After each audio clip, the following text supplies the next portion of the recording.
Hello, my name is Albert Richard, and 8 weeks ago I was told I had advanced stage 4 cancer of my prostate gland. Now, I was totally taken by surprise, and I'd like to share with you why and how I was never diagnosed with earlier stages of cancer before the cancer had metastasized. The barn door was closed after the cancer had gotten out. I had trusted my general physician, someone who I'd been going to for 8 years, to monitor my health and to prescribe basic treatments and medications for me, colds, COVID, whatnot, and give me the required vaccinations. And twice a year I would get a physical. And he was a good fellow. I liked him. I had faith he was doing a good job. But there was a critical area where he screwed up. He was of the old school of thought, believing that men over 70 should be denied information about the condition of their prostate. In August of 2008, the Preventative Services Task Force, a group of people who make recommendations about medical procedure, they pronounced the following: current evidence is insufficient to access the balance of benefits and harms of screening for prostate cancer in men younger than age 75 years.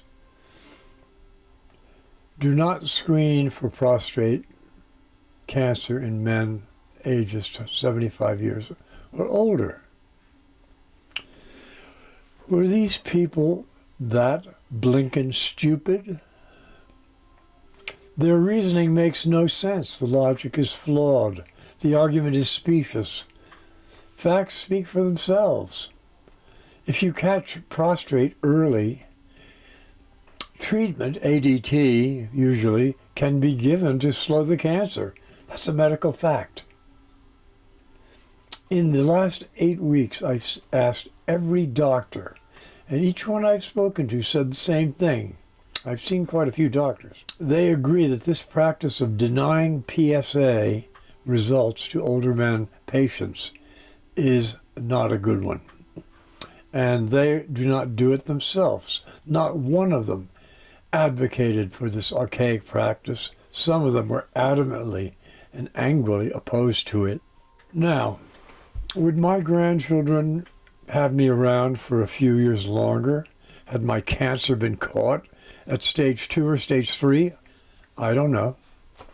Possibly. I think it's quite possible. The members of the U.S. Preventative Task Force don't know, and frankly, I don't think they care. I believe my life has been made shorter by this foolish practice. I will do my best to bring this matter to the attention of the larger medical community. I will write letters. I'll make videos such as this one. I'll try to get media coverage. I'll see if I can get it on local TV shows and that agree that this feature should be obvious to modern medical thinking. Old guys like us deserve the same respect as younger patients. To deny critical medical information, PSA testing specifically, based on age is outrageous. It's criminal. The people who need it most are the people between ages 70 and older. You don't cut them off from this information. You make it available twice a year maybe. It's a transgression against the very goals of what medical practice purports to be. I ask all of you who are watching this video, talk with your doctors about this. Convince them, if they're of the old school, to change their mind and make the PSA available often to older men. Contact your Humana or your United Healthcare or Aetna or whatever, and say, hey, I want this test made available. It's not being made available through my personal physician, and it should be. The current Congress in Washington and the administration, it won't hurt to write your local district representative a letter expressing your concern and telling him that this is an important issue, one that's been sidestepped.